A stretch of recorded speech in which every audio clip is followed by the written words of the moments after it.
who has saved us and called us with a holy calling, not according to our own works, but according to His own purpose and grace, which was given to us in Christ Jesus before time began.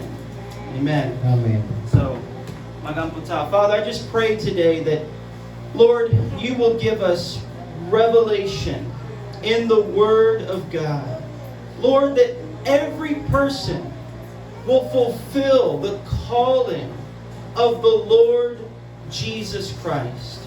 God, I ask You for a holy anointing of God upon Pastor Mike and myself, upon the people of God in this place. Lord, anoint our ears to hear the Word of God. Give us kaalam o kahibalo diha sa pulong sa Diyos. Lord God, we receive from heaven today. We give You all the glory and honor in Jesus' name. Amen. Amen. Amen. Now, the Bible clearly says that God has called us with a holy calling. So, klaro kayo ang isulti diri sa kasulatan nga ang Dios nagtawag kanato niya ng pagkatinawag sa pagkabalaan. Now notice he said, not according to our works. Tungod sa iyan nga dili kini tungod sa atong binuhatan. But he said, His own purpose and grace, which was given to us in Christ Jesus before time began. So, kini siya tungod sa katuyuan o sa grasya nga iyang gihatag kanato diha kang Kristo Jesus sa wala pa ang mga kapanahunan nga wala kinatuo. Before time began. Sa wala pa nagsugod. You know, Jesus is called the Lamb of God, slain before the foundation of the world. Sa Ginoong Hesus siya gitawag nga kordero sa Dios ug diin siya patay o nagpakamatay siya wala pa gani ang pundasyon sa kalibutan. Before creation, Sa wala pa ang kabuhatan. God knew He would send His Son. Ang Dios nahibalo na nga iyang ipadala ang iyang bugtong anak. And here it speaks of our purpose before God. Og diini nagasulti siya sumala sa iyang katuyuan alang sa Dios. The grace and calling of God Ang grasya ug ang pagkatinawag diha sa Dios. before time began. Sa wala pa magsugod ang kabuhatan. God knew you before He even created you. Ang Dios nasayod na nimo wala pa gani ka himuha buhatan. David said, He formed me in the womb of my mother. Si David nagasulti nagingon nga siya giumol diha sa taguangkan sa iyang inahan. And all my days were written in His book before there was even one of them.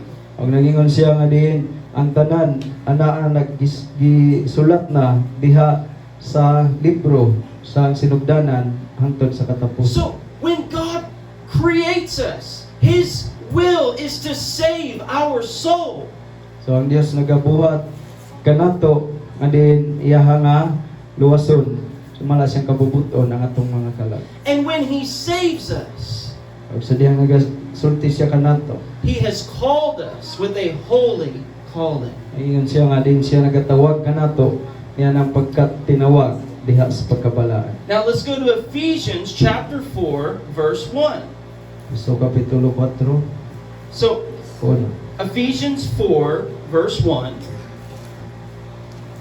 I therefore, the prisoner of the Lord, beseech you to walk worthy of the calling with which you were called. Kinsa mo basa? Isa 4:1.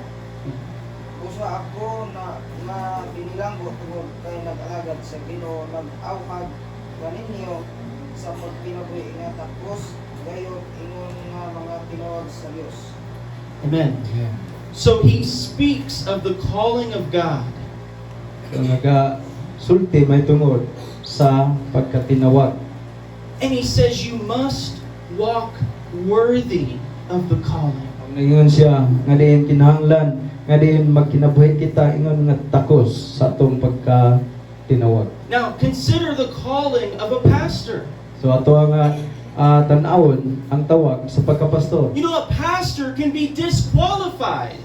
So hibalutan nga din ang pastor pwede siya nga din ma-disqualify. If they live in open rebellion to God, Sa diha nga din siya magkinabuhi nga din rebelyoso sa Dios. if they don't walk worthy of the calling, Kay wala man siya maglakaw nga takos sa iyang tawag. God can take the anointing off their life. Nga ang Dios iyang kuhaon ang iyang dihog nga naa siyang kinabuhi. This is what happened to Samson Mao kini ang nahitabo ni Samson because of sexual sin. tungod sa imoralidad. He did not know that the Lord had departed, Wala siya mahibalo nga din ang Dios mubiya day kaniya. and the anointing left his life. O ang dihog nawala sa kinabuhi. So God urges us, walk worthy of the calling of God. O ang Dios siya nagasulti kanato nag-auhag nga diin maglakaw kita nga takos sa atong pagkatinawag. Now, 1 Thessalonians chapter 2, verse 12.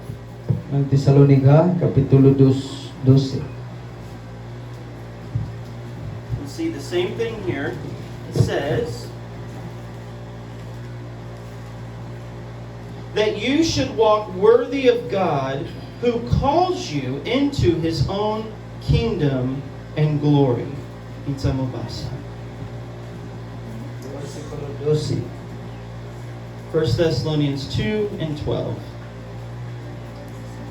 Gidasig na mo kamo dilipay o tampagan kanunay sa pagkinabuhi sa paagi nga makapalimot sa Dios kinsa maoy nagtawag kaninyo aron kamo makaambil sa iyang giharian o himaya.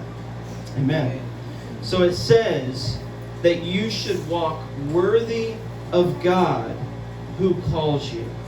So nagaingon siya diri nga sa paglakaw pagkinabuhi nga takos diha sa Dios sa atong pagkatinawag. So again, there are different callings of God.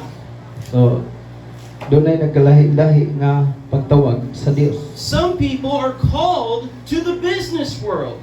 So dunay mga tao nga din gitawag sila nga din negosyo patigayon ra sila. But in that world, you can glorify God. Apan niya nga bahina adin ila hapon nga gihimaya ang Dios. Others are called to the ministry. Ang uban gitawag pud para sa buluhaton. Others are called to the political world. Aduna po'y gitawag nga din diha sa politikanhon nga bahin. But the calling of God is connected to God's purpose in your life. Apan ang tawag sa Dios kini siya adunay nagakadugtong ni siya diha sa katuyuan sa atong kinabuhi. That you would bring glory and honor to the name of Jesus Nga diin Christ. magadala kita og himaya ug pagpasidungog sa ngalan ni Ginoong Hesus. Now let's go to Romans 11 verse 29. Roma 11:29. The calling of God. Now, Romans 11:29.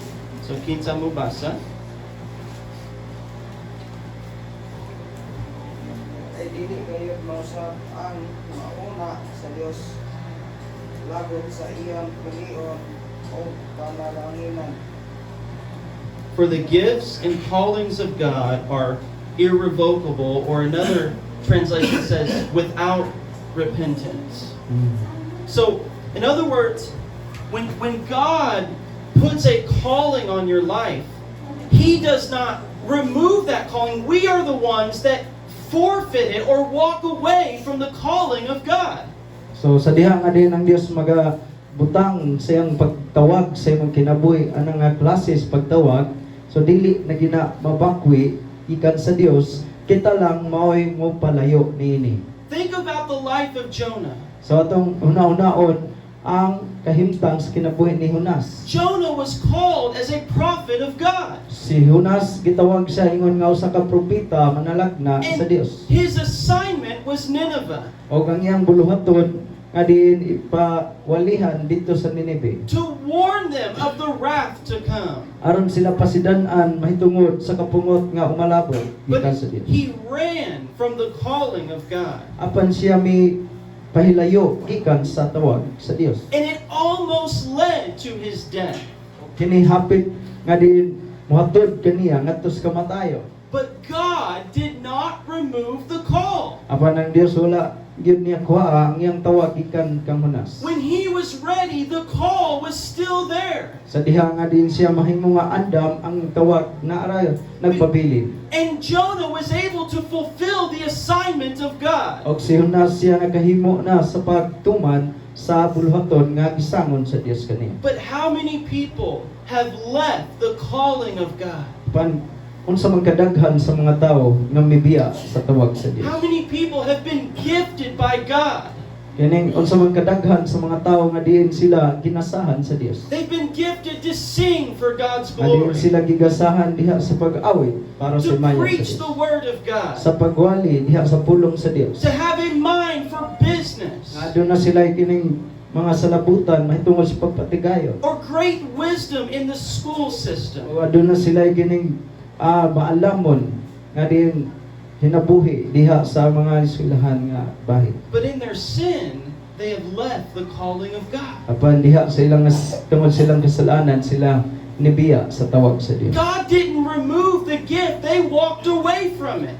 Adin ang Dios dili niya kuhaon ang mga gasa, kita lang nga din mo biya o mo palayo niini. When God creates you, He knows His purpose. Sa diha nga ang Dios nagabuhat kanato kay balo siya sa iyaha nga katuyuan para nato. And we can choose to walk in the Lord or walk away from God. So daw natay pagpili, magalakaw ba ta diha uyon sa Dios o diin mo pahilayo ta. Now, Paul understood the calling of God. So si Pablo nakasabot mahitungod sa tawag sa Dios. He said, I was not disobedient to the heavenly vision. Ningon siya nga dili siya mo supa mahitungod sa kinang panon-awon nga langit nun. Because when he encountered Jesus Christ, Tungod kay sa dihang iyang gikahibalag sa Ginoong Hesus he kinabuhi. was a wicked Pharisee. Siya usa sa mga kining dautan nga mga pari. But God said, I have separated him from the womb of his mother. Then siya ningon nga siya o ang Dios nagingon nga din siya gipalain ang daan gikan sa takuangkan sa iyang inahan. God did not remove the call of God. O ang Dios wala niya kuhaa ang iya nga pagtawag niini nga tawo nga si Pablo. And he said, though I was ignorant, Ingon siya nga wala siya kahibalo. I sinned in unbelief, Og diin siya nakasala og dili matinuohon. but God had mercy on me. Apan ingon siya ang Dios naluoy kanako. And he placed me in the ministry. Og ako iyang gibutang niini maong buluhaton. Amen. Now, Amen. Romans 1 and 1. Roma 1:1. Paul understood the calling of God. Si Pablo nakasabot sa pagkatinawag niya sa Dios. We must understand when God puts His hand on our life. Kinahanglan nga atong masabdan sa diha nga ang Dios mabutang siyang kamot sa atong Because kinabuhi. Satan wants to discourage us. Tungod kay ang yawa sa Satanas gusto niya nga idiskurahi ta. He wants us to lay down the gift of God. Gusto niya nga diin atong nga biyaan o pasagdan ang mga gasa nga diin gihatag sa He Dios. wants us to believe that we are unworthy of the calling. Gusto niya nga diin magtuo ta nga dili ta takos sa iyang pagtawag sa Dios. But we must know who we are in Jesus Christ. Kinahanglan nga din makasabuta. Sa So, praise.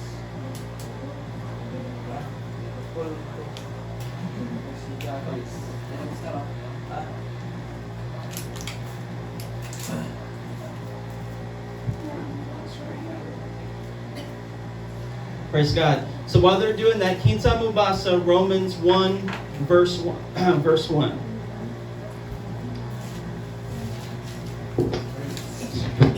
Praise. Amen. Romans 1 verse 1. Praise. Di ka ni Pablo nga uri po ni Kristo Jesus. Dipili sa pagka-apostol o gitawag sa Dios aron magsangaw sa mayong punta. So Paul said, I am called to be an apostle. So si Pablo nagasulti nga siya gitawag ni Kristo aron sa mahimong apostolis. And he said, I was separated for the gospel of Jesus Og ingon Christ. siya gihimong pinasahi para sa pagwali sa may balita alang ni Kristo. Now, he says the same thing in 1 Corinthians 1 verse 1, Paul called to be an apostle. So sa mga butang yang gisulti dito sa unang Korinto nga siya gitawag ingon nga apostoles. See, his life of sin was dark. So ang iyang kinabuhi diha sa sala hilabyan kang iog It included murder og apil na niadto ang iyang pagpatay ni And- Esteban persecution. og mga paglotos. But when you come to Christ, Apan sa diha nga duol ni Kristo, you are washed.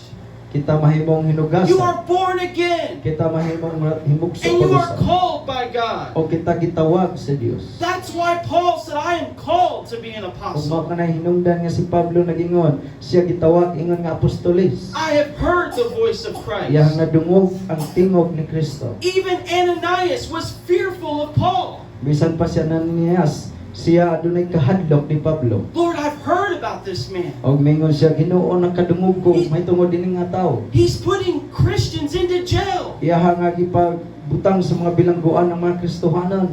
But Jesus said, go, because he is a chosen vessel to bear my name. Og niingon si Ginoong Hesus, lakaw o kay tungod kay siya himo nga panudlanan ug magadala sa akong ngalan. See, when you come to Christ, your past is gone.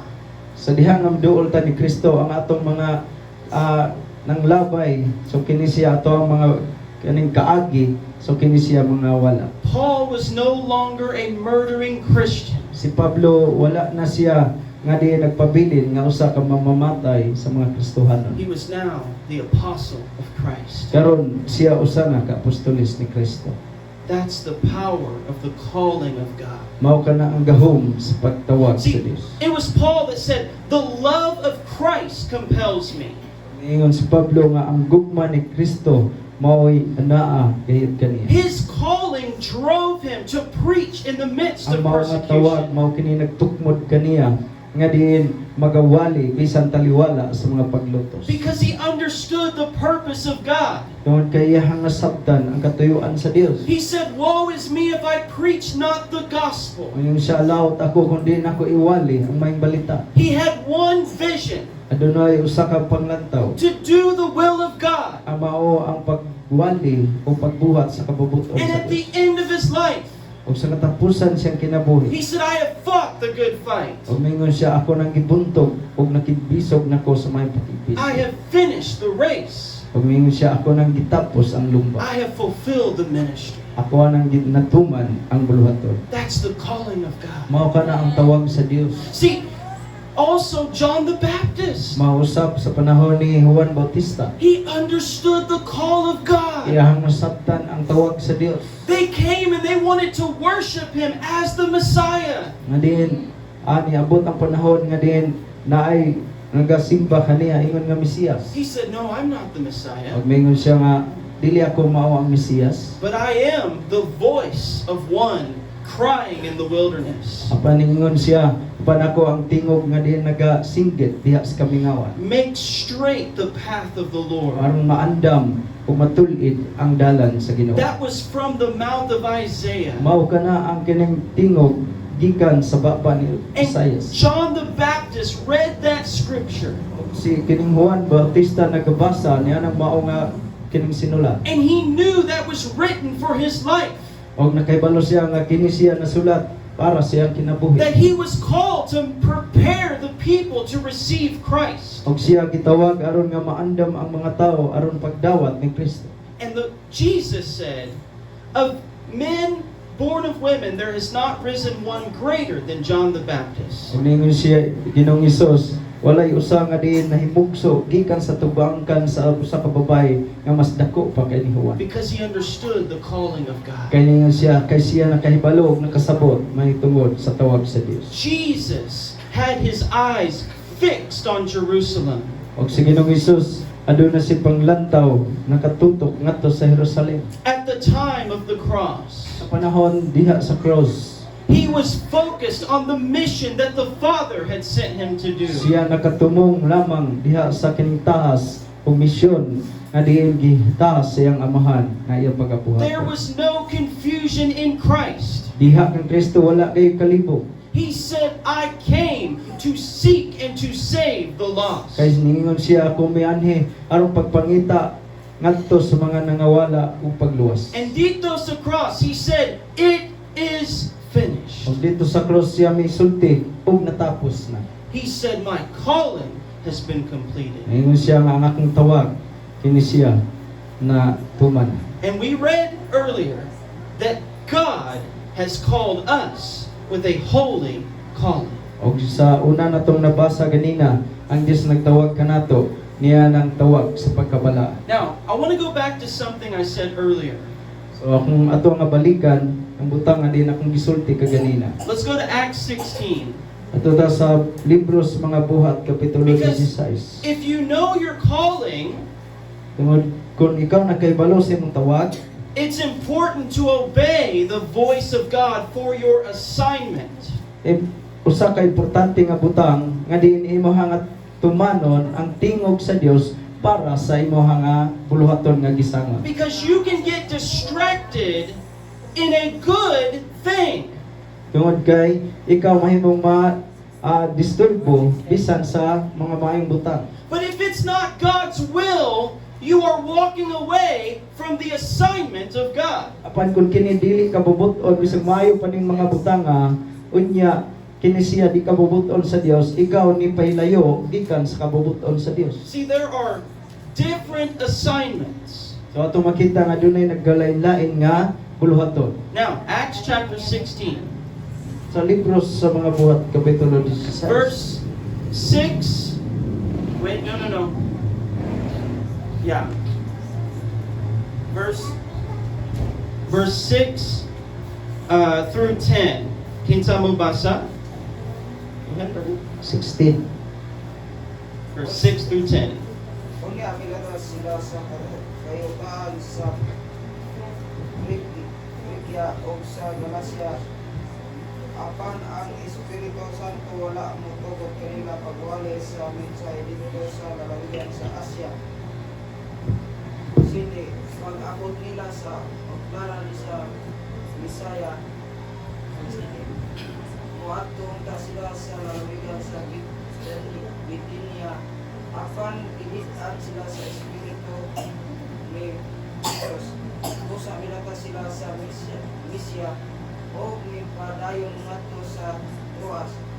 Lebi niadtong gabiuna pinaagi sa panan-aw nakita ni Pablo ang usa ka tawo nga taga Macedonia nga nagtindog o naghangyo kaniya nga nag-ingon dali nga rin sa Macedonia o tabangi kami. Jis, uman kayo sa panan-aw ni Pablo nangandam kami pag-adto sa Macedonia kay among nasiguro nga ang Dios nagtawag kanamo aron sa pagwali sa maayong balita sa katawan dito. Amen. Now, how many of you know preaching God's word anywhere is a wonderful thing? Amen? So pila ka ninyo nahibalo, ari ang pagwali sa may balita bisan asa usa ka manindot nga butang. All of us are called to preach the gospel. Kitang tanan gitawag sa pagwali sa may balita. We are called to share Jesus Christ. Kita gitawag aron atong ipaambit si Ginoong And Hesus. Paul was an apostle. Og si Pablo usa ka apostolis. He was called to plant churches. So si Pablo gitawag aron sa pagwalis mga kasimbahanan. But God had specific assignments. Apan ang Dios aduna siya'y pinasahi nga diin buluhaton. Look what it says in verse 6.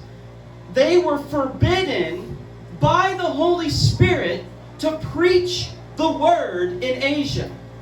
Sa versikulo 6 diri sila gidid-an sa Espiritu Santo, gipugnan sa Espiritu Santo pagwali dito sa Asia. They were gonna go and preach the gospel. So sila nga adto aron nga din iwali ang may balita. But the Holy Spirit said no. Apan ang Espiritu Santo ni pugong kanila. So, verse 7, they were gonna go to Bithynia. So niadto sila sa Bitanya diri sa versikulo 7. But the Spirit did not permit them. Apan wala sila tuguti sa Espiritu Santo Now, ni Jesus. this is twice the Holy Ghost said no. So ikaduhang higayon nga ang Espiritu Santo wala mo tugot kanila. And maybe they're thinking, Lord, why? Og sila naghuna-una nagaingon nga Inoong ano. Lord, I just want to preach your word.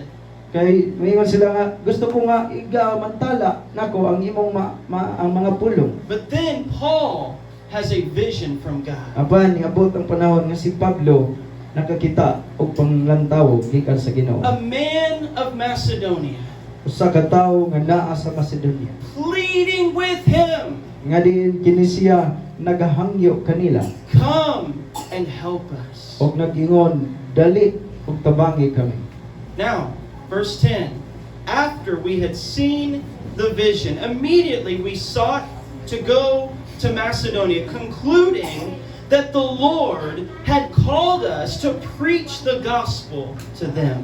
Sa versikulo 10, og sa pagkakita niya sa pananawon diha nang libasog kami sa paggikan paingon sa Macedonia sa nasabot namo nga gitawag kami sa Dios aron sa pagmantala sa mayong balita ngadto kanila. So, the Spirit said no for Asia, So, ang espiritu naga kaning pugong kanila nga mawali ngadto sa Asya no for Bithynia, o nagpugong pud sila ang Espiritu Santo nga dili nila iwali ang pulong ngadto sa Bitanya. but God had a purpose for Macedonia. Apan ang Dios aduna sa katuyuan dito sa Macedonia. That's the assignment of God. Mao kana ang gisangon nga buluhaton sa Dios. We see this in the instruction of Jesus. Diri aton makita ang iyang pahimangno ni Ginoong Hesus. Before the cross, Sa wala pa sa cross, He tells His disciples, iyahang gisultihan ng iyahang mga tinun-an. don't go to the Gentiles. Iyang giingnan nga ayaw kamo pag-adto sa mga hintil. Only the lost sheep of the house of Israel. O giingnan sila kadto lamang nangawala nga karnero sa Israel mo'y pangita. But after the resurrection, Apan human sa pagkabanhaw, He says, go into all the world sa siya miingon nga panglakaw kamo ngadto sa tibok kalibutan. and preach the gospel to every O creature. iwali ang mga balita ngadto sa tanang Their kabuhatan. first assignment was Israel. O una nga kining buluhaton nga din iyang gisugo ngadto sa Israel. And after that, the whole world. O human niana sa tibok kalibutan. Jesus told the disciples early on, So si Ginoong Hesus nagasulti ngadto siya mga tinun-an. when you go to a house, don't take money or a money bag with you. Ug mingon siya sa diha nga moadto kamo sa mga balay-balay, ayaw kamo pagdala og kining mga puntil. But later, he said, now let him who has a money bag take it. So pag niabot ang panahon nga din ingon siya nga kato nga dunay mga puntil siya dal-an niya. See, the assignment changed. So ang buluhaton dunay kausaban. The instruction changed. Ang mga pahimangno dunay pagkausab. But the calling did not change. Apan ang tawag dili na gyud na mausab. See, God will give you different assignments throughout your So ato life. makita nga din ang Dios naghatag kanimong dagkalain-lain buluhaton sa atong kinabuhi. But His calling remains upon your life. Apan ang tawag kini siya magpabilin sa imong kinabuhi. When you are a parent, Kung ikaw sa kaginikanan, you are called by God. gitawag ka sa Dios. You are raising the next generation. Nga imuha nga kining patubuon ang sunod nga henerasyon. But one day, when those children leave your house, Pan moabot ang adlaw nga din imong mga anak mobiya sa imong panimalay. you're still their parent. Ikaw ang pabilin niya pong ginikanan. But now your assignment will change. Apan ang imong buluhaton na naay kausaban. And then next, you'll have grandchildren. Og sa sunod ikaw imo na pud nga buha kining patubuon ang imong mga apo. And maybe you will spoil them more than your children. O din siguro sila ilabihan nga din spoil sila kaysa imong mga anak. Amen? You'll let them do everything you didn't let your kids do. Amen. Oh. So, our assignment changes at times, but our calling does not change. So atong tawag di yun mausab pero ang mga buluhaton nga gisangon adunay kausaban. Now, I want to go to Philippians chapter 3. Filipos kapitulo 3. So, let's talk about the high calling of God. So, ato nga paminawon kini nga taas nga tawag sa Dios. Now, this part is importante kaayo. Kini mao nga bahin importante gyud. Because we see in the parable of Jesus Ato ning makita diha sa sambingay ni Ginoong Hesus. that Some people were given different amounts of talents, Nga dunay usa ka tawo nga siya mihatag og nagkalinlaing mga talento. which was an amount of money. Og kana siya sa mga bili sa kining salapi. But it represented the gifting of God in their life. Apan kini siya nagrepresentar diha sa mga gasa talento diha sa tong kinabuhi. Every person had a different portion. Matag usa ka tawo aduna sila'y bahin. But Jesus wasn't concerned with how great they did. He was concerned how well they did with what they had. So ang Dios siya nagpakabana may tungod kung giunsa nimo kini. God may call one person to win a nation. So ang Dios na nagatawag sa usa ka tawo aron nga diin iyang butugon ang usa ka nasod. And someone else may be called to win 10 souls to Christ. Ang uban siguro gusto niya nga diin iyaha nga buntugon ug dad-on ang napulo ka mga kalang. Whatever you're calling, Unsa man ang imong tawag, God will give you the grace. ang Dios naghatag kanimo grasya. He will give you the power. Siya naghatag kanimo He gahom. will give you the provision. Siya magatagbo sa imong panginahanglan. Your job is to respond to the call of God Ang imong trabaho kini siya buhat diha sa imong pagtubag sa tawag sa and to Dios. be faithful. O nang imong pagkamatinud-an. Because He said if you're faithful in a little, O din ningon siya nga matinud-anon kaniya ng gamay. I will make you ruler over much. Sus- Iya ka nga himuon nga diin mo dumala og daghan So, og dagko. not everybody is called to a great ministry. Not everybody is called to a big assignment, but everyone must be faithful.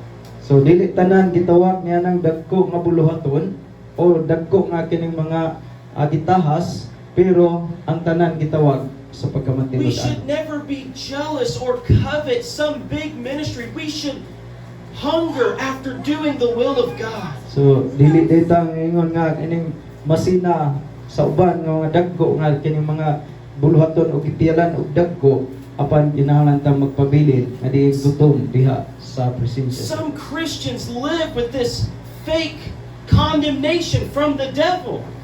So daghang mga Kristohanon nga din sila mubiya tungod sa kining sayop nga din at paghukom sa yawa. They think maybe I'm not doing enough with my life.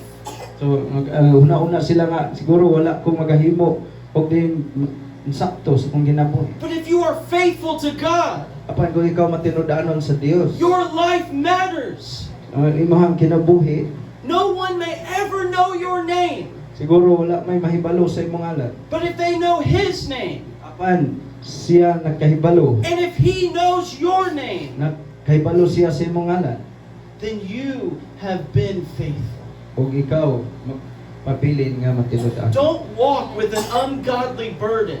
Ayaw pag kining lakaw, pag kinabuhi niya na nga dili Dios nun nakabugat. That's why Jesus rebuked the Pharisees. Mao ka nang hinungdan nga gibadlong na Ginoong Hesus ang mga pare. Because they put heavy burdens on men's shoulders. Tungod kay ilahang gihatagan og mga kabugaton diha gipatong sa abaga ang mga katawhan. That they could not bear. Unya sila dili gani mo bisag kuhit na lang silang tudlo. Jesus said, my yoke is light and my burden is easy. Sa Ginoong Hesus nagingon akong yugo gaan ug ang ako nga luwan sayo. Because in Christ there is freedom. Tungod kay diha ni Kristo dunay kagawas. Now, kita mabasa Philippians 3 verse 4, the high calling of God. Philippians 3 verse 4. Chris Father. May katarungan kayo punta ako nga musalig din mga butang na kay kung may nagpulauna man na makasalig siya sa mga Oh, I'm sorry, verse 14. Sorry about that. 14. 14. Busa nagdagan ako diretso kayo sa dag-anan aron maangkon ko ang dati sa pagkatinawag sa Dios pinagi ni Kristo Jesus ngadto sa kinabuhing walay katapusan. Amen. And so Paul here mentions, I'm pressing for the high calling of God in Christ Jesus. So si Pablo nagadasdas paingon sa dag-anan ngadto gayon sa langit ng pagkatinawag. Now, what is this high calling of God? Kung sa man kini nga taas o langit nun nga pagkatawag o tinawag. Let's go to Philippians chapter 3, and I want to look at verse 10. Verse 10. That I may know him, and the power of his resurrection, and the fellowship of his sufferings, being conformed to his death.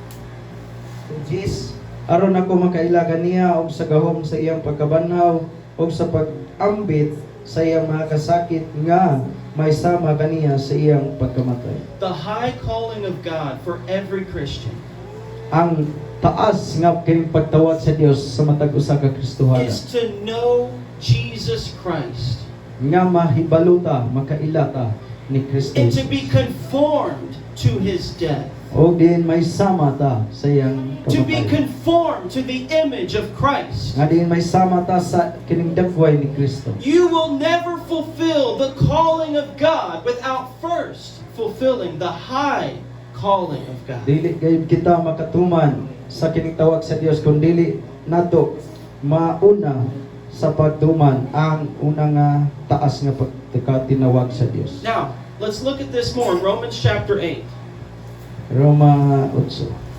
verse 29. So 29. And it says, "For whom he foreknew, he also predestined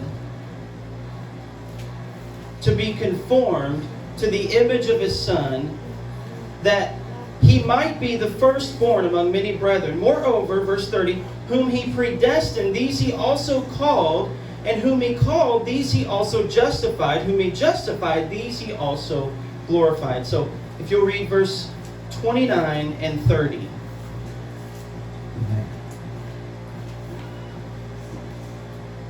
Katong ipili ng daan sa Dios. Hinain niya aron may sama sa iyang anak. Aron ang iyang anak mahimong kamagurangan sa daghang mga magsuot. Kay tapusa gitawag sa Dios katong iya nang gilain. Wala lamang niya tawag sila kung dili gimo usab niya matarong o ipaambit sa iyang himaya. Amen. Now, even at the end of verse 28, it speaks about those who were called according to his purpose. So bisan diri sa katapusan sa bersikulo 28, so gitawag sumala sa iyang katuyuan. And then in verse 29, those he called, he also predestined to be conformed to the image of his Son. Og diri pod sa 29, ang tanan nga gikabutan ng daan sila gitawag aron may sama sa dagway siyang anak. Now, this is the high calling of God in Christ Jesus. Mao kini ang taas nga tawag sa Dios diha kang Kristo. This is the calling of every believer. Mao kini ang tawag sa matag usa ka magtotoo. To be conformed to the image of Christ. Adin may sama sa dagway ni Kristo. To put off the works of the flesh. Adin atuwa nga din sa likway ang mga buhat sa unod. To cast off the works of darkness. Adin atong sa likway ang mga buhat sa And kangitngit. to put on the Lord Jesus O kato nga Christ. isulob ang Ginoong Hesukristo. To display His love. Aron nga ikapasundaya kayang gugma. To walk in His power. Ug maglakaw siyang gahom. To fellowship with God. Nga dunay pakigsandurot ngadto sa Dios. To love His Word. Og maghigugma siyang pulo. It means my life looks more like Jesus than the world. Adin pasabot nga atong kinabuhi, adin makita nga din anaa si Kristo See, sa kalibutan. what good is having a great ministry, Unsa man ang maayo diha sa pagkabaton sa puluhaton. a great business, Og dako nga kining patigayon.